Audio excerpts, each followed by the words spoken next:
Kiyan Anthony, he's making his decision very soon.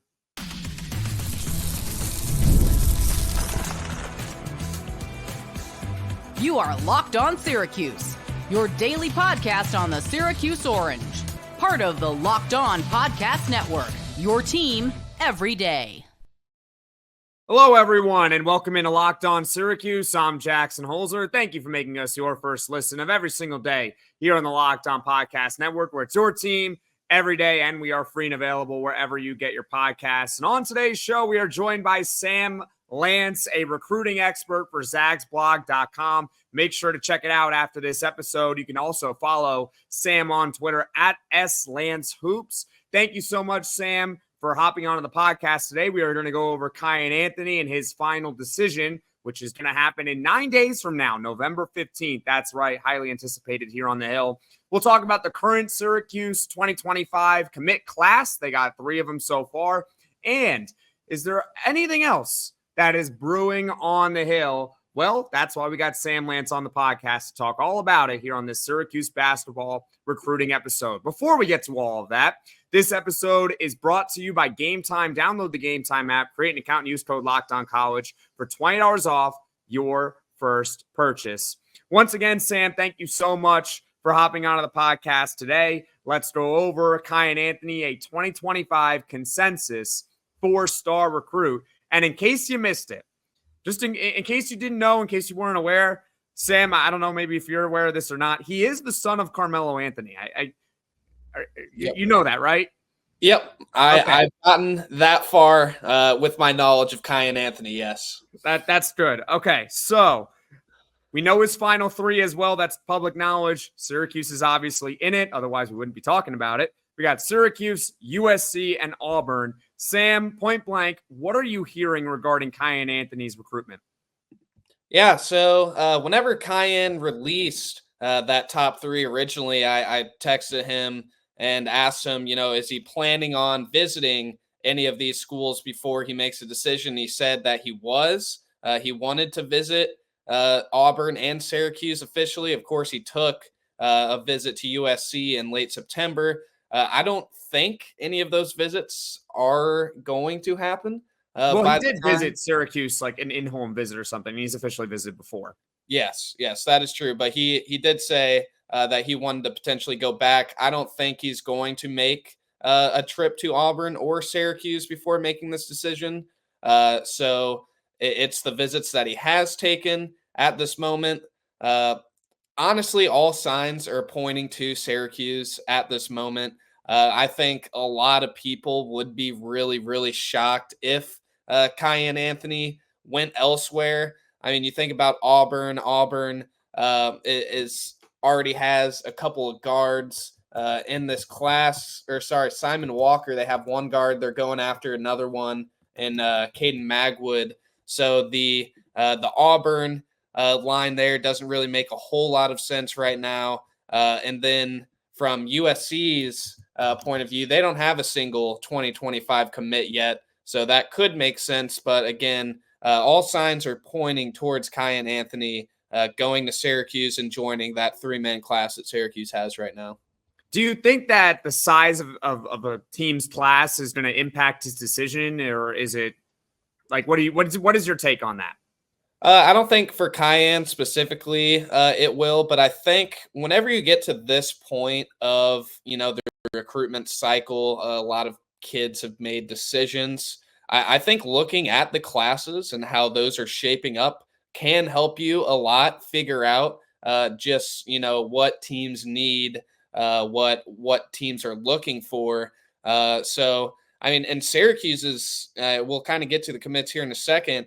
They got Fennell, who's kind of, your guard. You got Aaron Womack, who's more of your small forward. And then you have Sadiq White, who's your big man, power forward type deal. Kiyan Anthony would fit very good with those guys as kind of like your off guard there. So I think looking at the commits, seeing what teams have is actually really important whenever you get down to it this time of year. Gotcha. We know like why Syracuse would appeal to Kiyan Anthony. Obviously, the son of Carmelo Anthony. We all know what Carmelo Anthony did at Syracuse. If you don't know, well, he won a national title as a freshman, right? And he was one and done, NBA Hall of Fame career and all that stuff. Obviously, they're the favorites from everything that we're hearing, from everything that you have said. If there is an upset, what team do you think would be best to pull off the upset in this recruitment? I would say USC, just because they don't have a commit right now, and they could probably give Kiyan Anthony a good chunk of NIL money. With that being the case, having no commits, there's not really a lot of NIL money that they would have to divvy out at this very moment.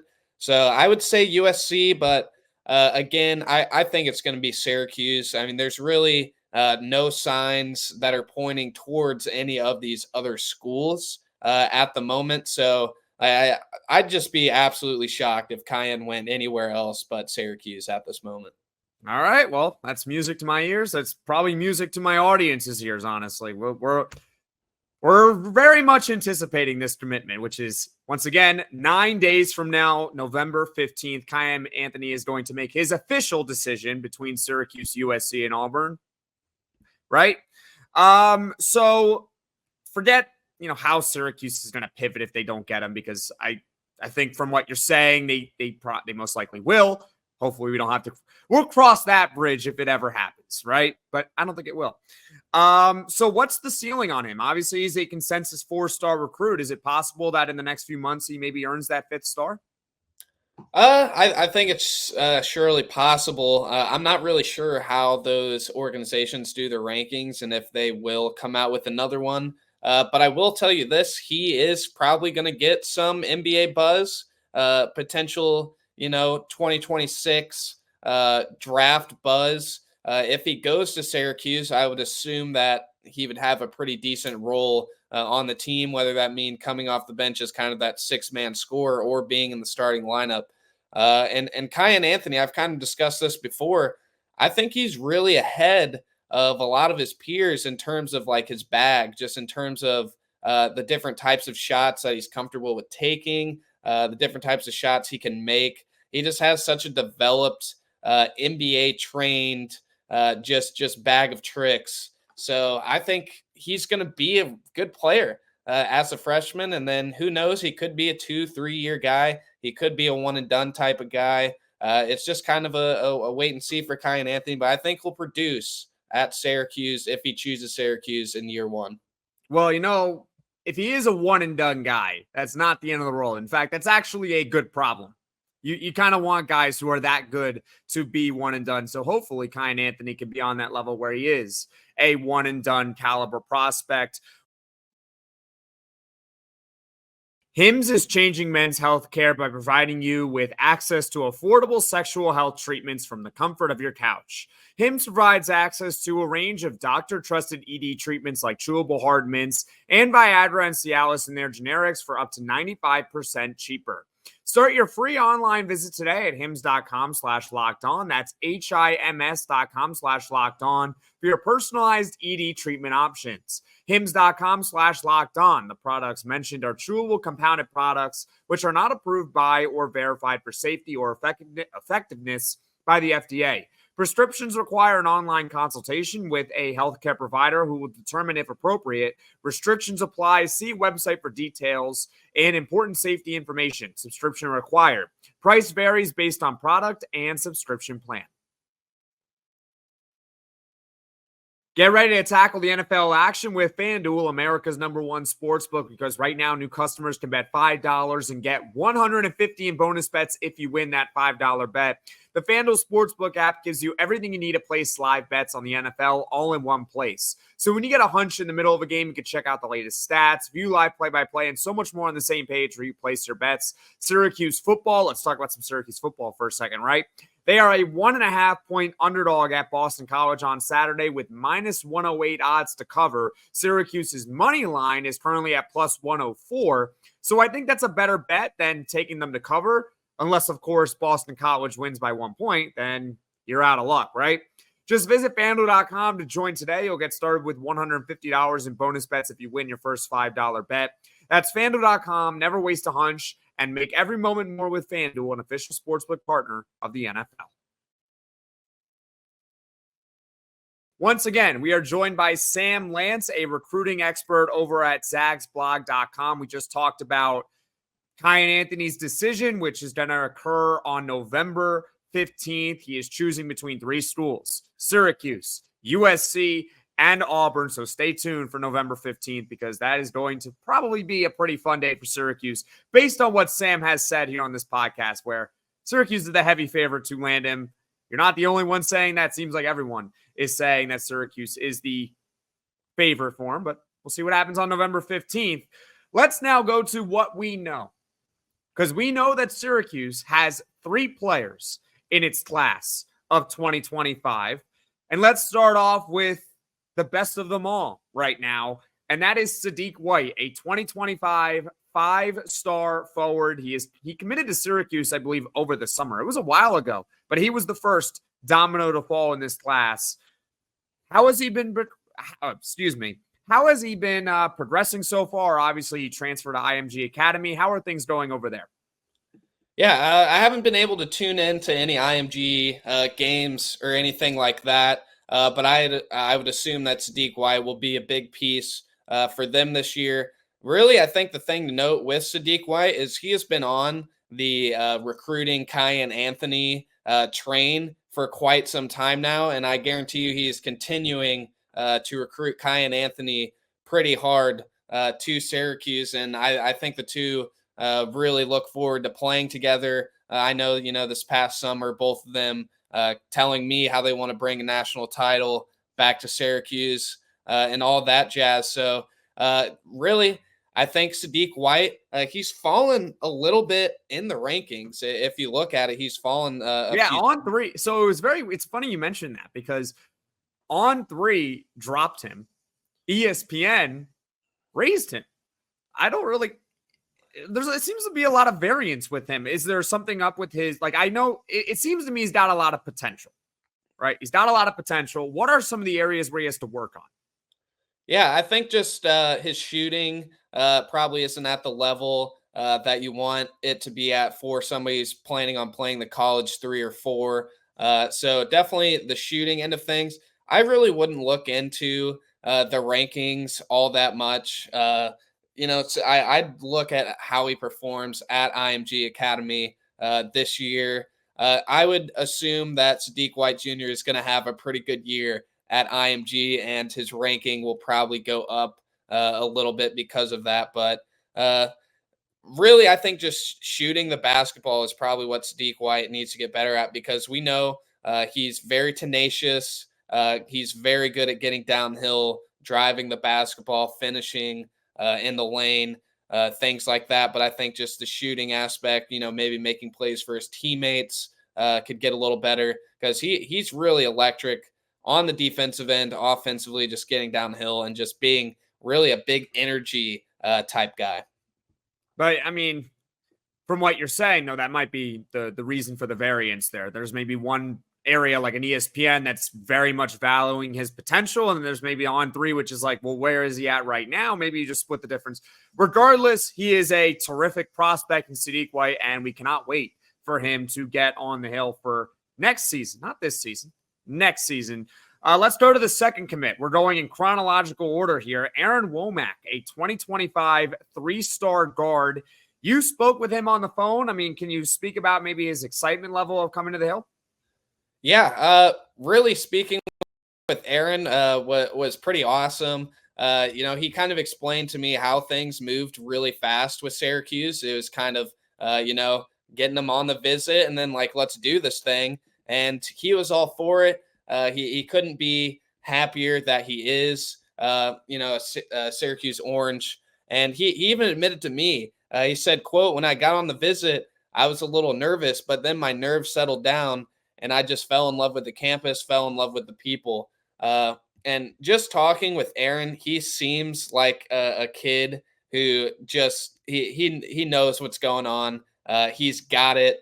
He's got the work ethic, I think. And he understands, he's not this highly touted recruit that's coming in to Syracuse and is expected to be, like a one and done, do this and that and the third. He knows that he's probably more of a developmental piece. Autry wants to bring him in, develop him into the player that he thinks he can be. So I think with Aaron, it's going to be kind of a waiting game for him, producing at Syracuse. It might take, a couple of years for him to do that. But I think whenever he gets there, he's going to be a pretty special player. And the thing that stands out to me, he shot 41 of 115 from three-point range this summer playing with the Wisconsin Playground. That guy is not afraid to shoot the ball. And he made it. That's not bad. That's about 36%. He made it at a pretty decent clip. So he's not afraid. He's not scared. And he's at Dominican I believe that's in Wisconsin this year. And he's going to be kind of the senior leader, the main guy for that team. So I think kind of him playing through that will also be pretty beneficial for his development. But yeah, Aaron's probably, a 2, 3, 4 year guy. But once he gets to year 3 or 4, I think he could be a really special player. Awesome. So you mentioned how they talk about his potential, and you've talked about it. Coach Autry said about the potential and him growing, how he's more of a developmental piece. Where do they see his potential? Like, what's the sky is the limit, but what is like the ceiling for him? Yeah, I think just kind of being your 3-and-D, kind of do it all wing will kind of be the ceiling for him. His father, Aaron Womack Sr., actually played basketball at SEMO and then professionally in Argentina. So, Aaron has the genes of somebody who could be a pro, which is cool to think about. Really, the big thing that he told me is a big reason why he committed to Syracuse in the first place is because they see a lot of potential in him, and Syracuse believes in him. And whenever you have a Power 5 school, a school like Syracuse who believes in a guy like that, I tend to align with the school and think that, this kid could be something. So I think Aaron Womack will be a great player for Syracuse down the road. Awesome. So that, I think, covers it for Aaron Womack. We also went over Sadiq White earlier. Let's go over the kid from Australia, Luke Fennell, a 2025 combo guard. This kind of like the Aaron Womack. They came within like a week of each other. Both of them were kind of out of the blue. So obviously he's in Australia. I don't know if you've ever been to Australia. If you have, you can speak now. Have you? I have not. I have never been out of the country, actually. Oh, really? Like not even like a Canada or something? No. Wow. I got to take a vacation. We got to get you cultured. That's what we got to do. But anyway, Luke Fennell from Australia. Maybe that'll be your first trip. Scouting Luke Fennell for us, okay? That's your trip, all right? Even though you haven't really seen him play in person, obviously, what type of guard do you think he is, and what do you think that Syracuse should expect from him? Yeah, so the first thing that kind of jumps off the page is he's a 6'6" guard. He's a bigger guard. He's been described as a combo guard. Really, just kind of in the NBA ranks, we're seeing the shift to bigger playmaking guards, scoring guards like a Luka. I mean, Luka's like 6'4", 6'5". Shai Gilgeous-Alexander is up there as well. We're kind of seeing, NBA teams and college teams gravitate towards having these bigger guards. Another thing to point out, he's a 2-time gold medalist with the U18 national team, so he has a lot of FIBA experience. The biggest thing that I've heard about this guy, it's just kind of the playmaking and shot creation that stands out for people. And, if Kiyan Anthony commits, Fennell setting things up for him and Sadiq White, that could be pretty cool to see kind of that triangle of guys as freshmen for Syracuse. So I think it's a good pickup. Again, don't know a whole lot about him, but the things that I've heard are pretty positive. From the things that you've heard, just to build on that, you mentioned how the three of them playing together. Obviously, I mean, they're at Syracuse. They're going to be on the same team. But is this a type of kid that is going to be ready to go from day one? Or is he going to be someone that's going to have to maybe be more of a developmental piece like an Aaron Womack? I think he'll be more of a ready on day one type of guy. And we're seeing around the country right now some of these freshmen that are coming in, from overseas, like Igor Dimin, just some of these guys who are coming in and instantly impacting basketball. I think that Luke will have some sort of an impact like that where he'll come in right away and be somebody that Syracuse looks to. I forget the big man from Illinois who's supposed to be pretty good this year as well. I mean, Will Riley scored 30-plus points. He's a Canadian prospect in his first game. I mean, the dudes that are coming in with the FIBA experience tend to do pretty well. I think Luke will kind of carry that on. Awesome. So this seems like a really impactful transfer because freshman commit, because I'm not going to lie. I did a mini podcast when he committed and I was like, well, I mean, this is what I know about him. But I mean, a guy in America, there's a star rating attached, right? This guy's a 5-star. He's a 4-star. He's a 3-star. And it gives you a good idea of like what to expect right away from him. With Luke Fennell, it's like, there is no star. He's from Australia. He could be the number one player in the class. I don't think he is, but he could be the number one player in the class. He can be the number 1,000th player in the class. And you wouldn't really be able to tell on his profile, but good to hear at least that he seems to be more towards number one, I guess, as a day one caliber player. Look, I won't lie. I was a bit on the fence about pre-alcohol originally, but then while hanging out with some friends, I gave it a shot, and believe me, it's the real deal. For best results, make pre-alcohol your first drink of the night. Pace yourself, hydrate, and get a good night's sleep. Wake up feeling refreshed and ready to take on the next day. Go to ZBiotics.com/LockedOnCollege to learn more and get 15% off your first order when you use code LockedOnCollege at checkout. ZBiotics is back with 100% money-back guarantee, so if you're unsatisfied for any reason, they'll refund your money. No questions asked. Remember to head to ZBiotics.com/LockedOnCollege and use code LockedOnCollege at checkout for 15% off. Basketball season has arrived, and whether it's the NBA or college or even Syracuse basketball games, right? Basketball games are always exciting and go to, and the way I get tickets for these basketball games is by using Game Time. Game Time is a new feature called Game Time Picks that makes getting tickets for your favorite live events even easier. Game Time Picks filters out the fluff to show you only incredible deals on great seats, so you don't have to waste time searching through thousands of tickets. And my favorite feature is the curated deals. Curation makes it easier to save more on sports, concerts, comedy, theater, etc. Take the guesswork out of buying tickets with Game Time. Download the Game Time app, create an account, and use code LockedOnCollege for $20 off your first purchase. Terms apply. Again, create an account, redeem code LockedOnCollege, which is LOCKED ONCOLLEGE for $20 off. Download Game Time today. What time is it? Game time. We're joined by Sam Lance over at Zagsblog.com. He is a recruiting expert. We went over Kiyan Anthony. We went over Syracuse's current 2025 class, which is currently 3 players: Sadiq White, Aaron Womack, and Luke Fennell. We talked about all of those guys. Let's talk about some other recruiting news. We're going to get into specific players in a second, but you mentioned, we've talked about this before doing this podcast, before shooting it, that Kiyan Anthony would be the 4th commit for Syracuse basketball in 2025, which, by the way, I think we'd all sign up for 4. That's pretty good, having 4-player class.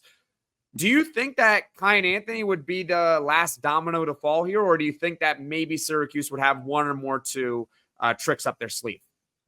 Yeah, I'm thinking if Kiyan Anthony commits, that's probably going to be it for Syracuse. I'm just looking at the roster. You'll return probably Kyle Cuff. If Starling comes back, Starling could come back. Donnie Freeman, I'm not so sure he comes back. He should be a one and done. He's gone. Then you got, like Chris Bell, Mastrovich, Elijah Moore. Like, there's not many guys who are coming back. There's a lot of seniors on this team, like Eddie Lampkin, he's going to be gone. There's just a lot of seniors that are going to be gone. So maybe they could pull in 1 or 2 more guys. But I think if you secure a class that has 4 guys like this and 3 that you think could produce in year 1, then you're probably going to go portal to really plug in what you believe that you need rather than going the high school route, because you don't know 100% what you're going to get out of a high school guy as opposed to a portal guy. So I think that Syracuse, after reeling in Kiyan Anthony here on the 15th, if that happens, I think Syracuse will be done. I've heard some connection with some other names, potential reclass guy, but I just don't see Syracuse getting anybody else after getting Kiyan Anthony. I think it'll be the 4. All right. Well, I appreciate your honesty on that one. I'm sure Syracuse fans would have been like, well, I wish he would have said that they're going after everyone, but maybe not. As soon as they get Kiyan Anthony, right? Got to get him first. But let's go over that guy that we're talking about who might reclassify here. And these are his words, not our own. This is not our own media speculation. Like, nope, this is from himself. Alex Constanza, a 2026 5-star forward. He recently visited Syracuse. And once again, I want to make this very, very clear. Alex Constanza has admitted himself publicly that he is considering reclassifying to 2025. And obviously, he's a 5-star forward, and I believe he's already 18 years old. So it makes sense. He can do it if he wants to. What are you hearing about that? Do you think there's going to be any sort of decision soon regarding that? Because isn't the early signing period pretty soon as well? Yeah, the early signing period is coming up. To be honest, I don't know a lot about Alex Constanza, where his recruitment kind of stands right now. I do know he's visited Miami and Syracuse, and there's a report today that he's going to be visiting Illinois and Providence as well. I think this is going to trend away from Syracuse as he takes kind of some other visits here. Usually guys, whenever they say they are going to reclassify, they're probably going to end up doing it. So he'll probably be a 2025 guy. Like I said, I just don't see like where exactly would Constanza fit on Syracuse next year if he is a part of that class. I mean, it would depend. Well, I'm going to assume that Donnie Freeman is gone because I think he's going to be one and done.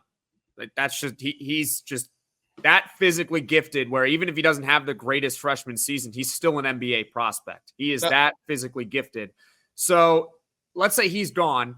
You already have Sadiq White, and I guess optimistically, let's assume they retain Chris Bell. Well, there's your 3 and your 4. So like who else does Syracuse, like undoubtedly in your mind, who else will Syracuse return next year? Elijah Moore. That's a guard. That's a guard. That'll happen. So there are a lot of open spots. It's so tough with the transfer portal because I can easily say, like, I think this guy will return, but like he could enter the transfer portal and not return. Like, I think JJ Starling would return. I don't know if he's quite NBA ready just yet. I mean, we're 1 game into the season. But let's say he's not NBA ready yet, then maybe he does return, or maybe he decides to transfer. I don't know. Like, it's very difficult to tell, but I guess the best way to put it is the 4 transfers that they brought in this season are all gone. They're gone, and Donnie Freeman in all likelihood is gone. So you're left with 5 open spots. My thing is, like maybe if Syracuse has 1 or 2 commits right now and you're like, wow, like Syracuse is going to lose a lot, then maybe you take, 1 to 2 more high school guys. But, if you're looking at, okay, if Kiyan commits, we have 4 high school guys plus, maybe 2 returners. Like you don't want to